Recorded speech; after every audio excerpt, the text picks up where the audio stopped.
સુરતના ઉમરા વિસ્તારમાં રમી રહેલા 11 અને 13 વર્ષના બે બાળકોને કારમાં ફેરવવાનો અને ચોકલેટ અપાવવાની લાલચ આપી ઘર સાફ સફાઈના બહાને કારમાં બેસાડી અવાવરૂ જગ્યાએ લઈ જઈ બદકામ કરવાનો પ્રયાસ કરનાર ટેક્સટાઇલ કંપનીના મેનેજરની પોલીસે ધરપકડ કરી છે।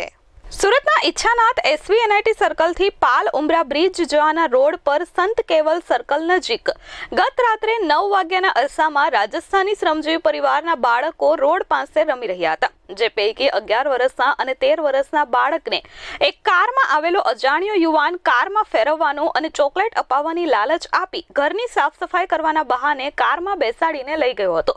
આ અંગેની જાણ અન્ય બાળકોએ બંનેના માતા પિતાને કરતા તેઓ દોડતા થઈ ગયા હતા અને કારની શોધખોળ કરી હતી, પરંતુ કાર કઈ તરફ ગઈ તેનાથી અજાણ હોવાથી તરત જ પોલીસને જાણ કરી હતી।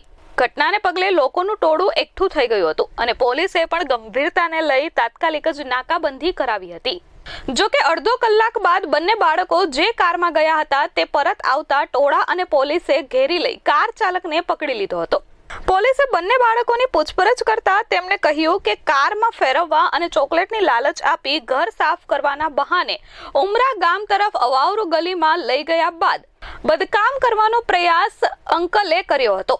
આ વાતની જાણ પોલીસને થતા પોલીસે તાત્કાલિક જ કાર ચાલક હર્ષ વિશાલ કુમાર શેઠને અટકાયતમાં લીધો હતો। હર્ષના 2 વર્ષ અગાઉ લગ્ન થયા હોવાની કબૂલાત કરી હતી। પોલીસે હર્ષને કોર્ટમાં રજૂ કરી 2 દિવસના રિમાન્ડ મેળવ્યા છે।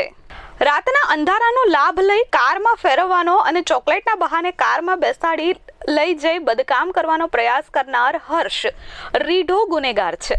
અગાઉ ચોરી, મારામારી અને દારૂની ગેરકાનૂની પ્રવૃત્તિઓમાં ઝડપાઈ ચૂક્યો છે અને તડીપાર પણ થઈ ચૂક્યો છે।